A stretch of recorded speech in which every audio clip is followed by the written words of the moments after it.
Halo guys, para pencari hiburan lewat media anime. Pada video kali ini, MC Knife akan menggabungkan video dari alur cerita anime Mato Seihei no Slave episode 1 sampai 6. Video ini dibuat untuk kalian yang suka dengan durasi lebih dari 1 jam. Semoga kalian suka dengan video kali ini. Nah, kalau gitu langsung aja kita masuk ke videonya.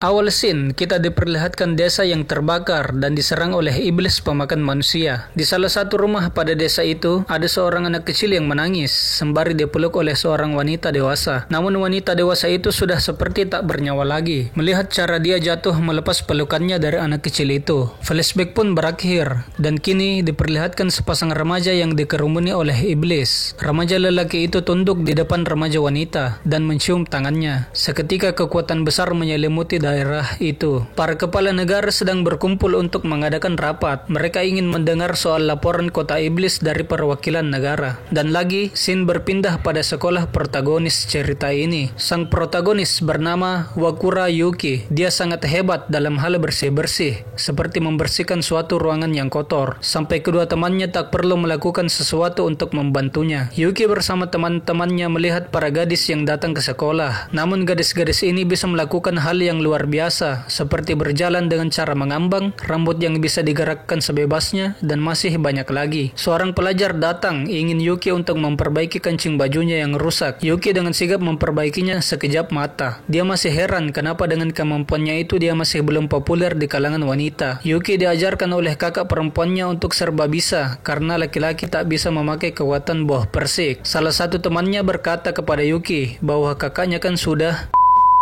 namun dihentikan oleh temannya yang satu lagi sebelum selesai mengucapkan keseluruhan kalimat. Yuki hanya tersenyum mendengar hal itu. Ini artinya ada suatu hal yang terjadi kepada kakak Yuki. Sore hari, Yuki berjalan di kota. Ada dua anak kecil yang lewat di sebelah Yuki. Yuki yang terlalu serius memikirkan soal pekerjaan, mendapati dirinya dikelilingi oleh kabut yang tebal. Angin kencang berhembus dan meniup kabut tebal itu. Ternyata Yuki telah berpindah ke kota iblis, tempat para iblis pemakan manusia berada. Yuki tanpa sadar memasuki gerbang antar dimensi yang banyak muncul di Jepang dengan tiba-tiba. Tak tahu harus apa, Yuki mencari cara untuk keluar dari kota iblis itu di handphone miliknya. Cara yang diberikan kepada Yuki oleh sistem keamanan hanyalah untuk tidak berlari tanpa arah tujuan yang jelas dan untuk menunggu korps defensi iblis datang. Yuki ingin menunggu bantuan datang, namun ada iblis yang muncul di belakangnya. Yuki pun kabur dari iblis yang mengejarnya itu sampai menemukan jalan buntu. Tak bisa berbuat apa-apa, Yuki hanya melawan dengan melempar batu pada iblis tersebut, namun tak berefek apa-apa. Ditambah lagi, banyak iblis lain bermunculan dari berbagai arah. Di saat iblis itu menerjang Yuki, tiba-tiba Yuki diselamatkan oleh seorang wanita yang mengendalikan iblis. Wanita itu membelah iblis dengan mudah hanya dengan satu pedang saja. Wanita itu bernama Uzen Kyoka, seorang ketua skuad 7 korps defensi iblis. Iblis yang tak habis berdatangan membuat mereka harus kabur ke tempat yang lebih aman. Kyoka mengendalikan mayat iblis yang sudah mati untuk menjadi tunggangan. Iblis yang mengejar mereka ditembak oleh bawahan Kyoka. Ada 3 orang bawahan yang membantu Kyoka dalam misi ini, yang seperti pacar Cina bernama Azuma Himari, si loli berambut pink bernama Okawamura Nei, dan si pabrik susu bernama Suruga Shushu. Para 3 bawahan diperintahkan untuk mengurus para gerombolan iblis yang berdatangan. Para gadis-gadis ini memiliki kemampuan dari persik yang hanya tumbuh di kota iblis dan menjadi spesialis pertarungan. Itulah korps defensi iblis. Bawahan Kyoka menemukan anak kecil yang tadi berada di dekat Yuki saat berpindah ke kota iblis. Anak itu terbangun dan mendapati kakaknya tidak bersama dirinya. Sontak membuat ketiga bawahan Kyoka kaget. Yuki yang bersama Kyoka melihat kakak dari anak kecil itu sedang dikejar oleh iblis sampai terjatuh dari ketinggian. Untungnya masih bisa ditolong oleh Kyoka dan mereka kembali dikejar oleh iblis lagi. Hanya saja kali ini respon dari budak iblis Kyoka lambat saat diarahkan, makanya mereka bisa terkejar. Akhirnya, terpaksa mereka harus melawan iblis-iblis itu. Kyoka memasang perisai yang menyelimuti mereka bertiga untuk bertahan. Kyoka bisa keluar dari situasi itu kalau sendirian, tapi ada 2 orang yang saat ini harus dilindungi oleh Kyoka, dan kekuatan yang didapatkan oleh Kyoka dari berkah persik tidak begitu hebat. Kyoka belum pernah mencoba kekuatannya kepada laki-laki karena dia anggap itu percuma, namun dia tak punya pilihan lain saat ini. Kyoka ingin menjadikan Yuki budaknya. Dia menyuruh anak kecil itu untuk sedikit menjauh dan menutup matanya, karena yang akan dilakukannya ini tidak boleh dilihat, terkhususnya anak kecil. Kyoka mengulurkan jarinya untuk dijilat oleh Yuki. Yuki yang tak pernah menyentuh wanita akhirnya menjilat jari Kyoka dan berubah wujud menjadi makhluk yang belum disebutkan namanya. Yang kita tahu, Yuki telah menjadi budak Kyoka. Yuki pun membantai iblis-iblis yang ada di situ dengan mudah. Kyoka dan anak kecil itu naik ke atas Yuki dan pergi ke tempat bawahan Kyoka berada. Di sana, anak kecil itu bertemu dengan adiknya. Para iblis menyatu dan menjadi lebih besar. Kyoka dan Yuki melawannya dengan sekuat tenaga. Mereka menembus kepala iblis itu dengan kekuatan maksimal dan berhasil mengalahkannya. Para bawahan Kyoka kaget hingga bertanya-tanya siapakah Yuki yang sebenarnya. Yuki kembali menjadi manusia setelah pertarungan itu. Kyoka menyuruh bawahannya untuk pergi duluan meninggalkan mereka berdua. Kyoka ingin Yuki bekerja menjadi budaknya mulai saat ini, dan Kyoka pun menjelaskan kekuatannya. Dia menjelaskan dengan cara yang sangat rasional seperti yang kalian lihat di layar. Sebagai majikan yang memerintah budak, Kyoka harus memberikan bayaran yang sepadan kepada budaknya setiap kali menyelesaikan sebuah misi. Tapi ternyata Kyoka tidak menyangka kalau hadiah imbalan kepada Yuki itu adalah sebuah ciuman yang membuatnya malu, karena biasanya iblis yang dijadikan budaknya hanya diberi daging babi. Tubuh Kyoka bergerak sendiri tanpa kemauannya untuk memberi imbalan yang sepadan kepada Yuki. Kyoka memberitahu impiannya untuk menjadi komandan korps defense iblis agar bisa membinasakan semua iblis, karena komandan saat ini terlalu lunak menurut Kyoka. Dengan adanya Yuki, dia bisa memaksimalkan kekuatannya itu dan mengincar posisi komandan. Dia pun mengajak Yuki untuk bergabung. Yuki menerima tawaran itu. Kyoka pun membawa Yuki ke markas korps defense iblis Squad 7. Mereka berdua disambut oleh 3 bawahan Kyoka saat masuk. Kyoka memperkenalkan Yuki kepada bawahannya sebagai pembantu, membuat Yuki kaget mendengarnya. Saat bertarung, Yuki akan menjadi budak Kyoka, namun pada kegiatan sehari-hari, dia akan menjadi pembantu di markas, karena pandai dalam pekerjaan rumah. Yuki berkata, bukannya dia akan menjadi anggota korps defense iblis, namun laki-laki tak bisa menjadi anggotanya. Mulailah kehidupan Yuki sebagai pembantu di markas Squad 7.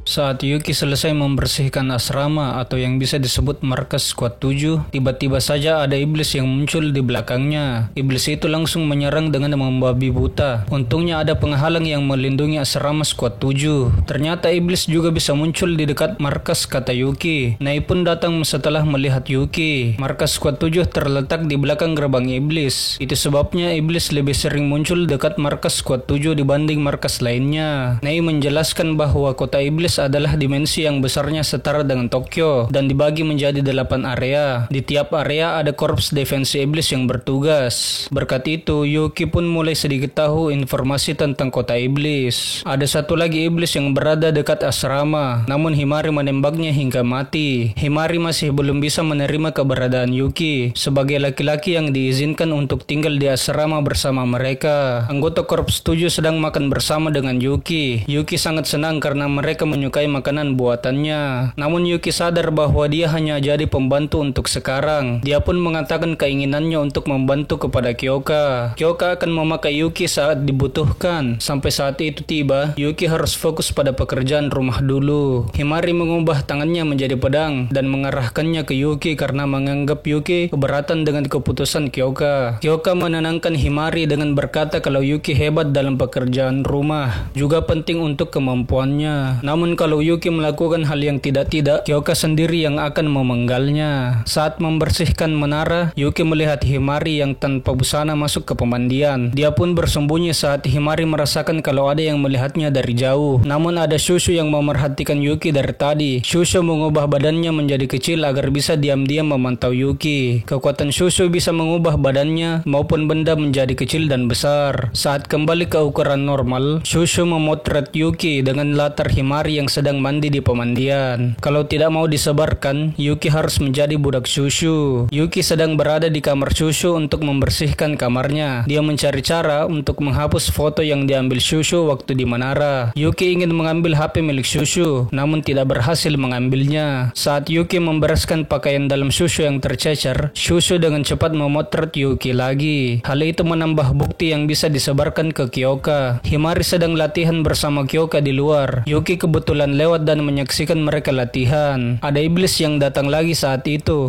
dan Kyoka menghajarnya habis-habisan hingga mati. Yuki ketakutan melihat itu. Dia makin tidak mau kalau ada kesalahpahaman antara mereka, seperti kalau Shushu menyebarkan foto Yuki yang diambilnya. Nei menyampaikan pesan kepada Yuki kalau dia, Kyoka, dan Himari akan pergi untuk menghadiri rapat, meninggalkan Yuki dan Shushu berdua di asrama. Shushu dipijat oleh Yuki di bahunya. Yuki ingin memijat dengan keras karena kesal, namun tidak jadi saat melihat pemandangan yang begitu indah dari atas. Mereka pun mengobrol tentang saudara mereka masing-masing. Shushu ternyata 3 bersaudari dan dia adalah anak bungsu. Ayahnya sudah meninggal dan dia sekolah di sekolah khusus wanita, jadi tak pernah bicara dengan anak laki-laki lain. Jadi karena itu, Shushu menganggap Yuki seperti spesies langka, dan karena seru, dia ingin menjadikan Yuki budaknya. Mereka pun bermain game konsol dengan peraturan yang kalah harus buka baju. Yuki akhirnya dibantai habis-habisan oleh Shushu. Yuki harus membuka celananya karena kalah, namun Yuki enggan membukanya karena dia adalah laki-laki yang bisa membahayakan Shushu. Shushu tertawa sambil membesarkan badannya dan berkata bahwa dia akan baik-baik saja. Malah yang dalam bahaya adalah Yuki sendiri. Shushu pun melihat pentungan Yuki dan tertawa karena kelihatan imut baginya. Tiba-tiba ada guncangan di asrama. Mereka berdua pun keluar melihat apa yang terjadi. Ada iblis ukuran raksasa yang menyerang penghalang asrama. Shushu pun juga berubah menjadi raksasa dan melawan iblis itu. Iblis itu dihajar oleh Shushu sampai mati. Setelah menang, Shushu mengecil sedikit karena membuatnya lelah. Yuki memperingatkan kalau ada iblis raksasa lain di belakang Shushu, namun Shushu sudah terpental duluan dipukul iblis itu. Iblis-iblis itu menyatu dengan iblis raksasa, membuatnya menjadi lebih besar dari sebelumnya. Shushu ingin membesarkan tubuhnya lagi untuk melawan iblis raksasa itu, tapi dia sudah tidak bisa membesar lagi. Kaki Shushu dipegang oleh iblis-iblis kecil sehingga tidak bisa menghindari pukulan iblis raksasa, membuatnya terlempar dan terkapar di tanah. Yuki yang ingin membantu tidak bisa melakukan apa-apa tanpa adanya Kyoka. Dia sadar kalau ada pemantik yang harus dilakukan untuk membuatnya berubah seperti menjilat jari Kyoka. Yuki pun mencari barang-barang milik Kyoka dan mengendusnya berharap bisa berubah, dan ternyata sebagian badannya bisa berubah saat mengendus pakaian milik Kyoka. Namun semua itu masih belum cukup. Dia harus mencari sesuatu yang lebih menstimulasi lagi. Sepatu milik Kyoka yang disimpan di kamar pun diambil oleh Yuki. Awalnya Yuki sedikit ragu karena harga dirinya, namun saat melihat Shushu yang sudah sampai compang-camping melawan iblis raksasa itu, dia pun memutuskan untuk membuang keraguannya. Yuki pun menjilat sepatu Kyoka itu dan membuatnya berubah menjadi setengah Digimon. Yuki menyuruh Shushu menahan iblis raksasa itu. Dia pun melompat tinggi dan memberikan pukulan dan tendangan yang menghancurkan kepala iblis itu. Yuki yang jatuh dari ketinggian mendarat di belahan Shushu yang masih menjadi besar, membuat Shushu sedikit malu karena hal itu. Shushu pun menurunkan Yuki dan berubah menjadi kecil. Dia kaget melihat pentungan Yuki yang tegang karena habis berubah. Yuki panik ingin meredakan ketegangannya. Di lain sisi, Shushu melihatnya sebagai hal yang luar biasa. Setelah Kyoka dan yang lainnya kembali ke asrama, Yuki diberikan pijatan yang menyakitkan oleh Kyoka sebagai imbalannya karena memaksa untuk berubah tadi. Yuki menanyakan kepada Kyoka soal penghalang yang rusak akibat serangan iblis. Penghalang asrama ternyata bisa membaik dengan sendirinya kalau terkena kerusakan, jadi tak perlu dikhawatirkan. Shushu harus membantu Yuki melakukan pekerjaan rumah karena telah ditolong dalam pertarungan oleh Yuki. Shushu pun menerimanya. Setelah Kyoka pergi, Shushu menduduki Yuki yang tengah berbaring. Dia memperlihatkan foto dirinya yang ketakutan saat melihat pentungan Yuki yang tegang tadi, membuat Yuki kehilangan harapan. Yuki tak bisa mengelak lagi kalau Shushu memperlihatkan semua fotonya kepada Kyoka. Ternyata Shushu sudah mulai menyukai Yuki dari sini. Itu terlihat dari Shushu yang malu saat pergi dari hadapan Yuki. 3 orang anggota korps defensi iblis kabur dari iblis. Salah satunya berhenti untuk mengulur waktu agar yang lainnya bisa kabur dan melamporkannya kepada ketua mereka. Kedua wanita yang kabur malah kena tangkap oleh iblis yang mengejar mereka sebelum bisa kabur. Mereka semua akhirnya dikalahkan oleh iblis yang tidak biasa itu. Iblis wanita itu merasakan kalau Yuki ada di dunia iblis. Nampaknya dia mengenal Yuki dan ingin menemuinya.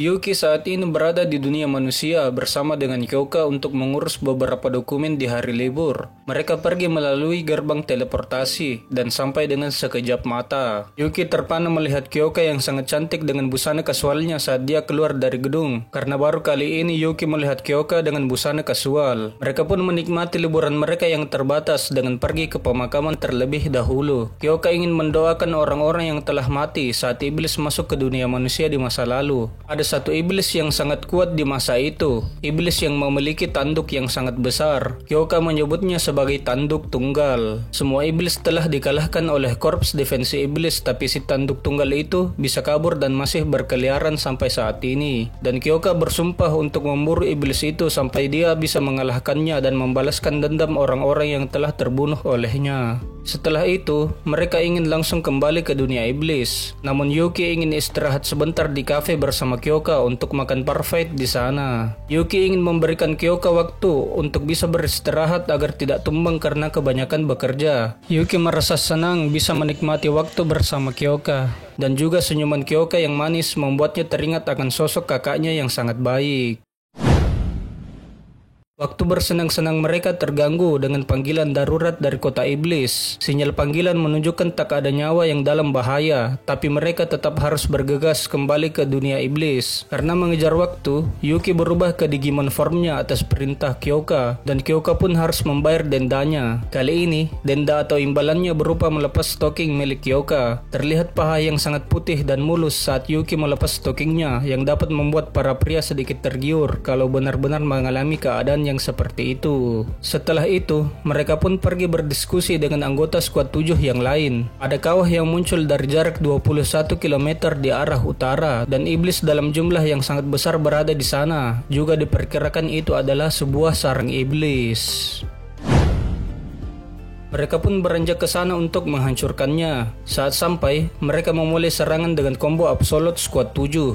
Dimulai dari Shushu yang menghantam iblis dengan tubuhnya yang sangat besar hingga pembersihan iblis yang selamat dari hantaman Shushu dengan tembakan Himari. Yuki belum turun ke pertempuran. Mereka menunggu iblis itu bersatu menjadi besar agar mereka bisa mengalahkannya tanpa harus kerepotan membunuhnya satu persatu. Namun tiba-tiba saja ada tembakan besar yang mengenai Shushu dan membuatnya kembali mengecil. Ternyata si tanduk tunggal berada di sana. Iblis itu langsung menyerang mereka dan menghancurkan kendaraan milik skuad 7. Dan ada iblis wanita yang berada di atas tanduk tunggal yang kita lihat di episode 2 pada bagian akhir. Himari kaget karena iblis wanita itu bisa berbicara dan Himari memanggilnya sebagai monster. Si iblis itu pun tak terima dipanggil monster oleh Himari dan membalasnya dengan tembakan dari mulutnya, membuat Himari pingsan terkena serangannya. Iblis itu sedang mencari adiknya yang katanya sedang berada di dunia iblis. Sontak membuat Kyoka berpikir bahwa ada lagi iblis yang mirip seperti dirinya. Tanduk tunggal pun menyerang Yuki dan Yuki beradu pukulan dengannya. Saat mereka bertarung, iblis itu mengatakan berbagai hal tentang adiknya, dan saat ingin menyebut namanya, iblis raksasa tiba-tiba mengeluarkan suara yang bising, membuat iblis wanita itu marah karena mengganggu pembicaraan tentang adiknya dan menghancurkan kepala iblis raksasa itu dengan rambutnya, membuat Kyoka dan Yuki tercengang melihat hal itu. Kyoka pun membuat kesimpulan bahwa iblis wanita itu adalah pemimpin iblis dan kembali bertarung dengannya. Dalam pertarungan yang sengit, Yuki dipisahkan dari Kyoka. Dia ditangkap dengan rambut memanjang iblis itu. Dan saat berdekatan, mereka berdua sama-sama kaget. Iblis itu mengira Yuki adalah iblis, ternyata bukan. Kyoka datang dan menebas rambut iblisnya, membuat Yuki yang terperangkap terbebas darinya. Dan serangan itu pun juga mengenai lengan dari si iblis itu. Karena terkena serangan, mereka pun kabur dari Kyoka. Namun Kyoka tersulut marah karena hal itu, mengingat pembantaian yang dilakukan si tanduk tunggal saat dia masih kecil dan tak mau membiarkan mereka kabur. Kyoka tersadar saat melihat Yuki yang melawan iblis-iblis lain dan membantu Shushu yang terluka. Alhasil amarah Kyoka pun bisa diredam dan membuat Kyoka mengurungkan niatnya untuk mengejar mereka, dan dia pun membantu Yuki untuk menolong Shushu dan Himari kembali ke markas. Himari dan Shushu beristirahat agar mereka bisa pulih keesokan harinya. Di lain sisi, Yuki menerima denda Kyoka yang lumayan mantap kalau kalian suka diinjak, seperti yang kalian lihat di layar. Mereka membicarakan perihal iblis wanita tadi, yang sepertinya adalah iblis jenis baru, yang bisa berbicara layaknya seperti manusia. Dan jika berita itu tersebar, berita itu dapat menggemparkan suatu negara. Yuki merasa kalau iblis itu mirip dengan kakaknya yang hilang saat bencana kota iblis. Namun itu semua masih belum pasti mengingat belum pernah ada berita soal manusia yang berubah menjadi iblis. Nei memberi Yuki pengerahan sebagai atasan karena telah menyelamatkan anggota skuad 7 dan banyak membantu mereka. Jadi Nei ingin menggantikan Yuki untuk memasak agar bisa memberikan waktu kepada Yuki untuk beristirahat. Namun Yuki menolaknya karena hal itu tidak perlu. Dia hanya meminta Nei membantunya menyiapkan makanan. Kita beralih ke dunia iblis dan diperlihatkan iblis wanita tadi. Ternyata iblis wanita tadi bernama Aoba dan dia bersama kedua rekannya. Yang menyembuhkan Aoba bernama Koko, sedangkan yang satu lagi belum disebutkan namanya. Aoba sangat yakin bahwa yang bertarung bersama Kyoka tadi adalah adiknya si Yuki. Namun dia tidak bisa menemukan alasan yang tepat mengapa bisa ada laki-laki di korps defensi iblis. Apakah itu kekuatan dari penunggangnya atau kekuatan Yuki itu sendiri?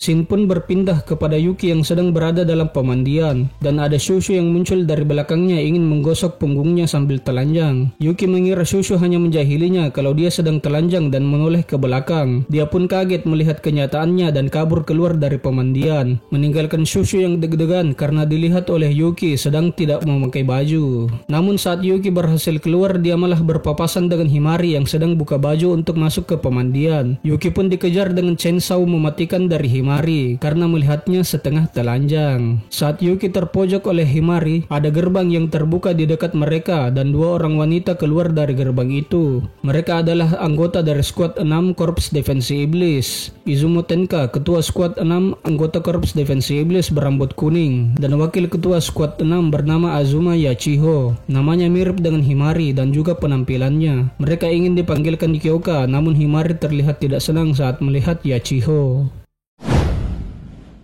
Mereka berdua akhirnya dijamu oleh Kyoka dan seluruh anggota skuad 7 berada di sana. Mereka membicarakan perihal iblis kuat berwujud manusia yang muncul sebelumnya, dan Komandan Korps Defensi Iblis menyuruh para skuad korps yang biasanya bekerja secara terpisah untuk bekerja sama menangani kasus ini.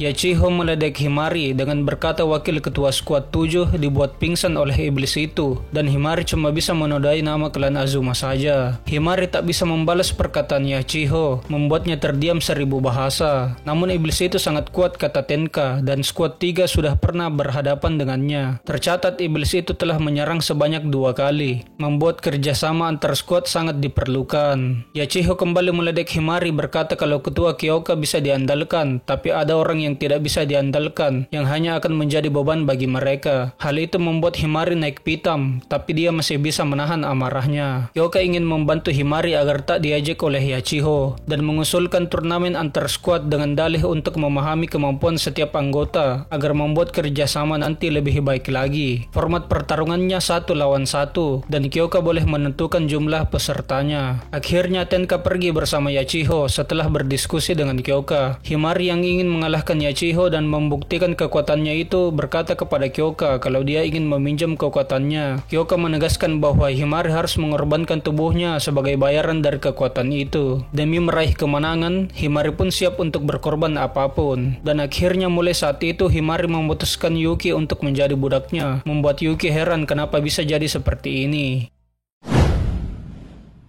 Skuad 7 berkumpul menyantap makanan yang dibuat oleh Yuki, sembari membicarakan perihal turnamen antar skuad. Himari mulai memanggil Yuki sebagai budak, tapi Yuki masih tak menerima hal itu. Kyoka kemudian berkata kalau Himari pasti kesal dengan perkataan kakaknya yang merendahkan dirinya tadi, dan menyemangati Himari untuk mengalahkan Yachiho. Himari dan Yuki pergi berlatih untuk memaksimalkan kekuatan Himari dengan melawan iblis. Kekuatan Himari yang sebenarnya bisa mempelajari kekuatan orang lain, kemudian menggunakannya. Dia bisa menggunakan kekuatan yang sudah dia simpan di dalam gawai seperti handphone miliknya. Yuki berkata bahwa dia harus mengorbankan tubuhnya setelah memakai kekuatan itu. Namun Himari hanya menganggap kalau bayarannya adalah menggantikan posisi Yuki sebagai pembantu. Jadi dia tenang-tenang saja saat diberitahu oleh Kyoka dan Yuki. Iblis-iblis pun muncul. Yuki berubah dengan mencium tangan Himari. Nampaknya bentuk perubahan Yuki berbeda dengan saat bersama Kyoka. Dia bisa bergerak dengan sangat cepat, tapi kekuatan pukulannya berkurang dari sebelumnya. Yuki menyerang iblis-iblis itu dengan pukulan beruntun yang cepat untuk mengisi kekurangan kekuatan pada pukulannya, membuat Himari percaya diri bisa mengalahkan Yachiho. Saat sudah menghabisi semua iblis, Yuki kembali ke wujud manusia dan terlihat kelelahan. Dia berkata kepada Himari kenapa memilih kekuatan ini, dan malah menjawab kalau laki-laki itu harus bersyukur kalau punya banyak pekerjaan sambil mengangkat roknya. Himari kaget tidak tahu apa yang terjadi pada tubuhnya. Itu adalah bayaran dari kekuatannya, jawab Yuki, memberikan shock yang sangat besar yang bisa terlihat di wajah Himari saat mengetahui bayaran yang sebenarnya. Tubuhnya tak bisa bergerak sebelum imbalannya selesai. Namun Himari menyuruh Yuki untuk tak melihat. Yuki menurutinya, tapi badannya masih tetap tak bisa digerakkan. Yuki menegaskan kalau Himari tak akan bisa bergerak sampai dia menerima imbalannya. Akhirnya Himari melepas roknya dan memberikan terasi Mamasuka kepada Yuki, membuat Yuki mendapatkan terasi berkualitas tinggi langsung dari sumbernya. Yuki menyarankan agar memakai kekuatan lain, namun Himari tidak bisa melakukannya. Alasannya karena banyak kekuatan yang kualitasnya menurun saat digunakan, sehingga tidak bisa dipakai lagi saat pertempuran. Contohnya kekuatan milik Shushu, kalau digunakan Himari hanya bisa membesarkan dadanya sebesar 3 cm.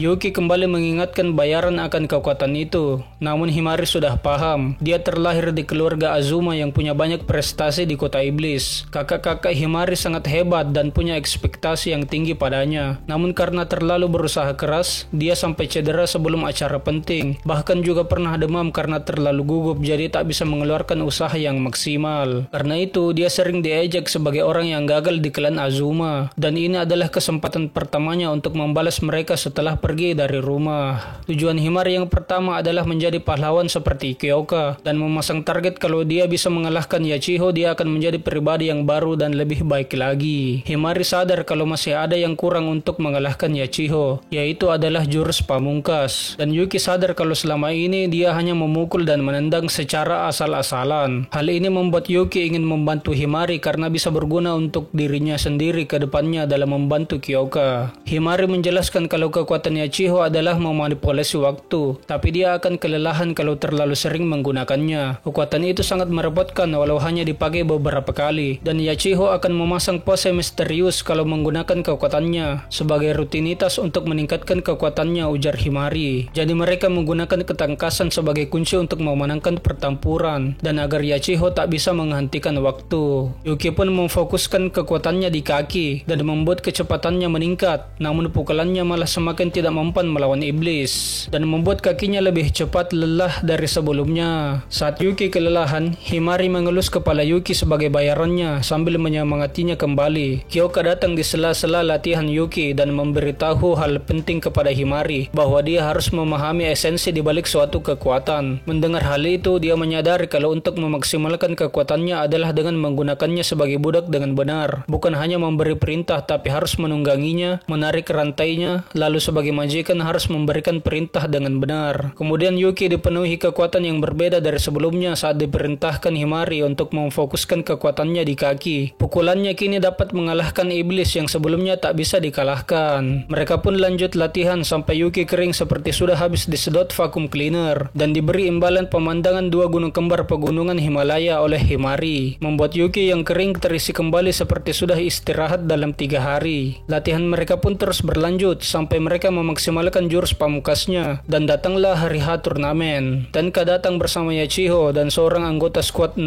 lainnya, sedangkan Himari sedang bersantai di pemandian bersama Shushu. Kata Shushu Wushu, combo Himari dan Yuki akan selesai setelah turnamen karena secara teknis Yuki adalah budak Kyoka bukan Himari. Saat mereka membicarakan siapa anggota skuad 6 lain yang akan datang, tiba-tiba dia memunculkan dirinya di dalam pemandian. Namanya Wakasa Sahara. Dia jarang keluar dari asrama dan suka tidur. Bahkan dia langsung tidur saat masuk ke pemandian. Setelah mandi, Himari bertemu Yachiho dan Himari masih sedikit terlihat khawatir akan kalah setelah sedikit dihasut oleh Yachiho. Yachiho pergi saat Yuki datang dan Yuki menyemangati Himari dengan berkata bahwa mereka telah berlatih dengan sangat keras, jadi tak usah khawatir dengan hasilnya. Mereka pun pergi ke tempat turnamen dan menuliskan nama mereka agar bisa masuk dalam kekuatan barir Bizen Ginna, seorang anggota korps skuad 10, dan juga agar luka separah apapun bisa sembuh di dalam barirnya. Ginna bergumam kalau kekuatan yang didapat dari berkah persik itu tergantung dari sikap dan pengetahuan individu, dan itu benar adanya. Dia ditunjuk sebagai wasit karena kekuatannya yang sangat cocok untuk bertahan dari iblis, dan barirnya tak akan hancur meski diserang iblis dalam jumlah yang banyak. Merasa diandalkan oleh dua ketua skuad korps defensi iblis membuat Jinna sangat senang karenanya. Namun saat Yuki berkata apa dia fans anggota korps defensi, dia mengeluarkan tatapan yang dingin kepada Yuki, seperti melihat makhluk yang sangat hina. Shinei yang imut menjadi pendukung moral di turnamen ini karena dia bukan seorang petarung, jadi dia hanya bisa menyemangati saja.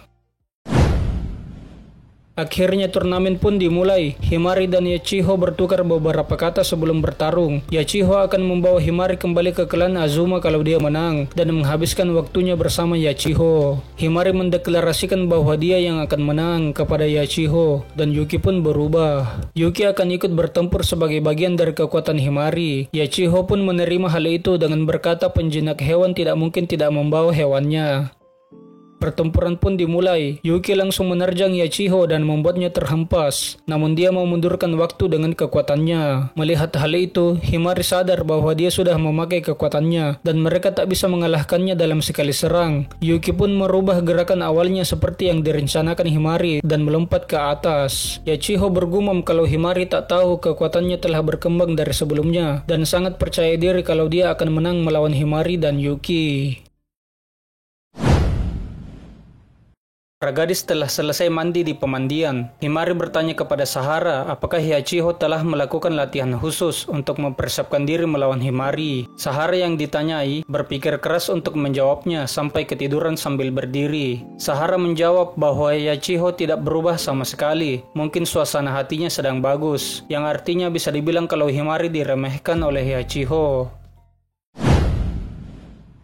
Setelah mengembalikan waktu, Yachiho yang melihat Yuki melompat ke udara mengeluarkan pistol dari sakunya. Dia berencana menghentikan waktu saat Yuki turun dan menembak mereka. Himari sigap saat melihat Yachiho mengeluarkan pose aneh dan memerintah Yuki untuk menyerang. Yuki pun menendang udara dan membuatnya melesat ke arah Yachiho dan memukulnya, membuat Yachiho mengubah rencananya dari menghentikan waktu menjadi memundurkan waktu ke 5 detik yang lalu. Yachiho bergumam kalau dia nyaris kalah saat terkena serangan Yuki. Namun kali ini dia ingin memakai kekuatannya lebih awal dan menghentikan waktu di saat mereka mendekat kepadanya. Namun saat menghentikan waktu, Yuki tidak ada di dalam jangkauan Yachiho. Dia telah berpindah tempat sebelum waktu dihentikan. Yachiho pun mengubah tujuan dan bergerak ke arah Himari. Namun Yuki mengeluarkan akselerasi yang lebih cepat dan membuat Yachiho kebingungan untuk menyerang ke arah mana. Tenka yang melihat pertarungan Yuki yang berusaha keras demi Himari semakin tertarik dengan Yuki karena awalnya mengira Yuki hanya akan mendedikasikan dirinya demi Kyoka saja, namun ternyata dia salah. Himari yang melihat Yuki sangat berusaha keras demi dirinya dan melebihi perkiraannya itu, bergumam untuk meminta maaf kepadanya karena selama ini dia selalu mengejek Yuki dan karena itu juga dia harus menang dari Yachiho.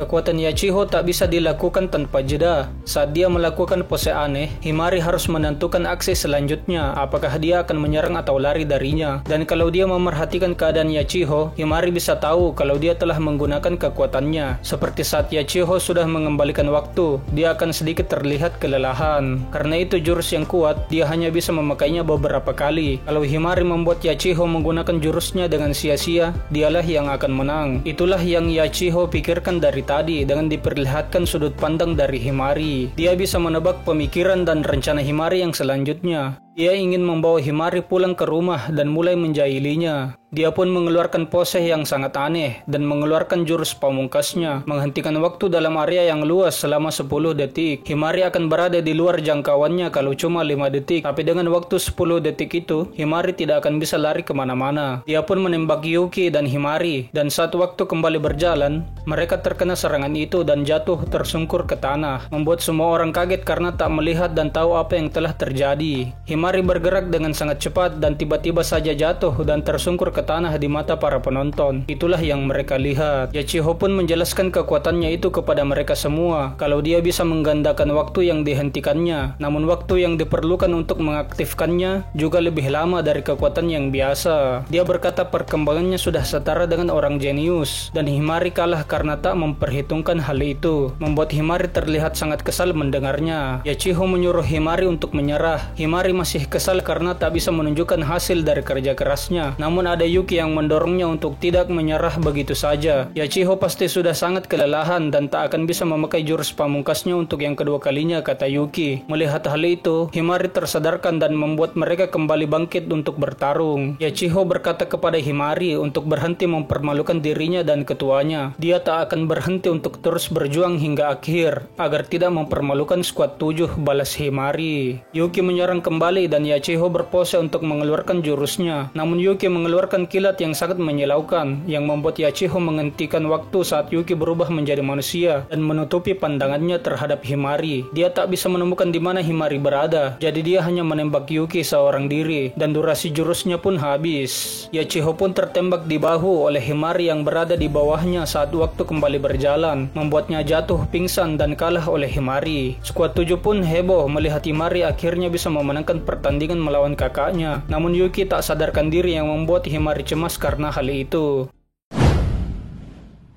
Saat Yuki terbangun, dia berada di sandaran Himari dan tengah disembuhkan oleh Ginna yang luka apapun bisa disembuhkan dalam barirnya itu, membuat Yuki takjub karena lukanya sembuh dalam sekejap seperti tak terkena tembakan sama sekali. Saat sudah disembuhkan, Himari memarahi Yuki karena terlalu lama bersandar padanya dengan sedikit malu, dan Yuki protes kepada Himari yang kasar kepada dirinya karena baru saja dia tak sadarkan diri. Namun mereka tersenyum bersama karena berhasil menang dari Yachiho. Yachiho yang terbangun mengingat saat Himari terkena demam karena terlalu gugup saat akan ujian. Dia terlihat seperti mengkhawatirkan Himari. Yuki dan Himari ingin pergi minum di asrama, namun Yachiho menghentikan mereka berdua dan berkata kalau dia telah mengakui Himari yang sudah bertambah kuat dan akan memperlakukannya dengan layak. Jadi kembalilah ke kediaman Azuma, kata Yachiho. Namun Himari sudah merasa tempatnya saat ini adalah skuad 7 dan tak akan pulang ke rumah, membuat Yachiho shock mendengar hal itu. Yachiho yang melihat Himari pergi merasa sedih karena hal itu, tapi dia disemangati oleh Sahara dan Tenka dengan berkata kalau caranya mengekspresikan rasa sayang itu sedikit aneh. Himari dan Yuki pergi untuk melegakan tenggorokan dengan minum air di asrama. Himari minum duluan dan saat Yuki ingin mengambil air, tangannya ditarik dan dia diberikan minum dari mulut ke mulut oleh Himari sebagai hadiah. Scene berpindah pada Tenka dan Yachiho yang membicarakan Yuki kalau ini adalah pertandingan pertamanya melawan sesama manusia dan ada kemungkinan Yuki menahan kekuatannya meski tahu bisa pulih di dalam barir, dan bisa dianggap Yachiho sudah mati saat menerima serangan pertama. Yachiho diberitahu kalau dia jangan meremehkan lawannya oleh Tenka, dan untuk Tenka sendiri dia merasa semakin tertarik dengan Yuki yang terus berjuang berlarian ke sana kemari sampai menjadi umpan di akhir. Karena terlalu lama menunggu, Shusho ingin memanggil Himari dan Yuki karena dia haus setelah berteriak mendukung mereka. Kini kita pun melihat Yuki dan Himari yang sedang beradu mulut untuk menentukan siapa yang paling ganas di antara mereka berdua, sampai membuat Yuki heran bibir Himari yang biasanya melontarkan kata-kata yang sangat kasar bisa terasa sangat lembut. Pertarungan tak berhenti sampai di situ. Kini Himari bertarung dengan lidahnya, membuat Yuki memanas, dan Himari minta maaf karena sudah sering memukul Yuki dengan keras dan berkata kalau Yuki boleh juga sebagai lelaki. Mendengar hal itu, Yuki makin memerah. Himari menegaskan kalau ciuman ini adalah bayaran, bukan dia sendiri yang mau mencium Yuki sambil tersipu malu, dan mereka pun kembali beradu mulut. Shusho yang ada di sana bersembunyi dan kini pun mengetahui dengan apa yang dimaksud membayar dengan tubuh saat melihat mereka berdua. Pertandingan kedua pun akan dimulai. Yachiho meminta maaf kepada Sahara karena kalah, tapi Sahara malah ketiduran saat mendengar Yachiho mengatakan hal itu. Dia pun berkata akan berjuang seperti biasanya. Dan nampaklah 3 orang yang seperti iblis memantau mereka dari kejauhan. Dan kita masih belum tahu apakah iblis ini jahat atau baik. Akhirnya pertandingan kedua antara Shushu dan Sahara akan dimulai. Nampaknya pertarungan ini akan sengit karena kemampuan mereka berdua sama-sama mengandalkan otot untuk bertarung. Shushu akan berusaha sebaik mungkin, jadi dia meminta Yuki untuk memberinya imbalan sesuai dengan usaha yang dikeluarkannya. Yachiho di lain sisi disuruh oleh Tenka untuk menjadi pendukung untuk menyemangati Sahara karena sudah kalah sebelumnya. Dan akhirnya Sahara dan Shushu pun berhadapan untuk yang pertama kalinya. Shushu mengajukan usulan kepada Sahara untuk saling beradu kekuatan terlebih dahulu karena sama-sama tipe otot. Tanpa pikir panjang, Sahara menerima usulan itu dan pertandingan pun dimulai. Sahara berlari dengan sangat cepat dan menendang ke arah Shushu, namun Shushu menangkap kakinya dan membantingnya ke tanah. Serangan sikut menjadi serangan lanjutan Shushu, namun Sahara bisa menghindarinya dengan sigap. Sahara kemudian menangkap Shushu dan membantingnya ke belakang. Karena sudah kelelahan, akhirnya Sahara akan memakai kekuatannya untuk bertarung. Shushu membesarkan badannya dan Sahara menyebutkan angka 3 saat memakai kekuatannya. Dia dengan mudah menghempaskan Shushu dengan kepalan tangannya. Kemampuan Sahara adalah meningkatkan kekuatannya selama jumlah menit yang ditentukannya pertama kali, minimal 1 dan maksimal 60. Makin pendek waktunya, kekuatannya akan semakin kuat, tapi diperlukan interval 3 menit untuk menggunakan kekuatannya kembali. Sahara memukul kaki Shushu dan menghujaninya dengan lemparan batu. Di tengah lemparan batu yang dihindari Shushu, ada Sahara yang melesat ke arahnya dan mendaratkan pukulan tepat ke perut Shushu, membuat Shushu jatuh ke tanah. Yuki yang melihat itu terlihat khawatir, namun Shushu berkata tak usah berekspresi cemas seperti itu. Shushu bingung kenapa dia sangat berusaha keras seperti ini, dan dia pun teringat masa lalunya bersama teman sekolahnya yang membicarakan soal memiliki pacar itu enak. Namun saat itu Shushu masih belum memikirkan hal itu. Dia hanya tertarik untuk tinggal di dunia iblis agar tidak bosan. Dan temannya berkata suatu saat dia akan mengerti bagaimana rasanya memiliki seseorang yang disukai. Shushu pun kembali bangkit, siap untuk kembali bertarung. Dia membesarkan tubuhnya sampai ke ukuran yang sangat besar dan menindih Sahara dengan badannya itu. Sahara yang menahan tubuh Shushu kemudian ditangkap dan dibanting dengan sangat keras oleh Shushu, membuatnya tak sadarkan diri. Shushu pun sudah kelelahan setelah serangan itu, namun Sahara masih bisa bangkit. Ini adalah efek dari kekuatannya. Jika dia pingsan saat kekuatannya masih aktif, naluri bertarungnya akan meningkat dan menggerakkan tubuhnya, dan Sahara akan bertarung secara otomatis. Namun kelemahannya, dia akan menyerang dengan membabi buta. Sahara melesat ke arah Shushu dan dengan mudah membantingnya ke tanah. Shushu yang tak sadarkan diri pun dinyatakan kalah karena tak bisa lagi melanjutkan pertarungan, dan dia pun diobati oleh Ginna. Dia merasa sedih karena kalah, namun dia lebih sedih lagi sampai mengucurkan air mata karena memperlihatkan sisi payahnya kepada Yuki. Karena sadar kalau Shushu sangat sedih, Yuki ingin membuat Shushu tenang dan menawarkan untuk membuatkannya minuman. Juga kalau ada yang bisa dia bantu, Shushu tinggal bilang saja. Shushu ingin Yuki untuk melupakan sisi payah yang dia tunjukkan di pertarungan tadi. Namun Yuki berkata kalau dia tidak payah sama sekali dan ingin melihat lebih banyak pertarungan gulat profesional di awal pertandingan. Shushu yang sudah merasa tenang menyuruh Yuki untuk memejamkan matanya, dan dia memberikan pelukan dibarengi ciuman yang lembut kepada Yuki, membuat Yuki sangat malu dan kaget. Terlebih baju Shushu yang robek di bagian dada akibat pukulan Sahara yang terakhir belum digantinya, membuat Yuki bisa melihat 2 balon kembar milik Shushu.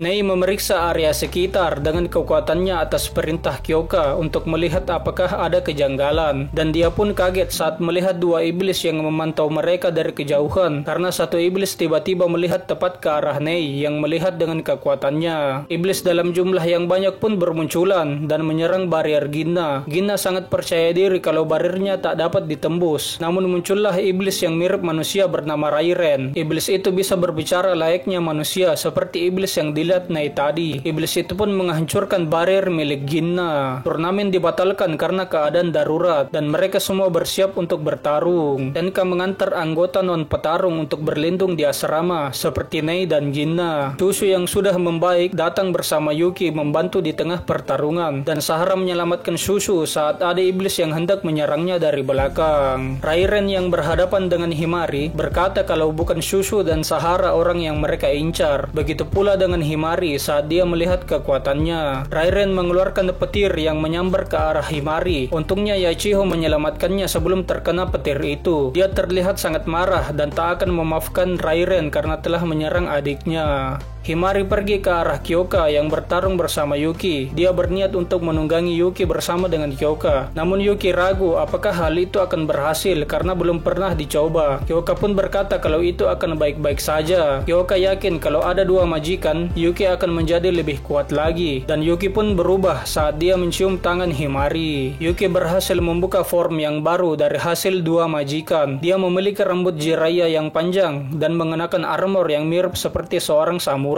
Tanpa basa-basi, dia mengeluarkan laser yang mirip seperti punya iblis wanita yang dulu dia lawan. Laser itu sangat kuat hingga menghancurkan semua iblis yang ada di hadapannya. Tenka mengkonfirmasi keberadaan dua iblis yang dilihat oleh Nei dan katanya sudah tak terlihat lagi. Tenka pun akhirnya ikut ke medan perang untuk membantu setelah mengkonfirmasi keberadaan dua iblis yang dilihat Nei tadi. Jinna merasa sedih karena tak bisa melihat pertarungan Kyoka dan Tenka yang sangat dia hormati, dan Nei berkata kalau Jinna menyentuhnya, dia bisa melihat mereka bertarung memakai kekuatannya. Semua anggota korps bertarung menggunakan kekuatan yang diaktifkan oleh berkah persik dan senjata khusus yang diberi kekuatan persik. Namun ada pengecualian untuk Kyoka yang telah berlatih di Gunung Suci dan menyempurnakan gaya bertarungnya yang unik untuk menghancurkan keganjilan dan akhirnya memperoleh kekuatan untuk mengalahkan iblis tanpa berkah persik. Karena keistimewaan itu, Kyoka diberikan posisi sebagai ketua, kata Ginna.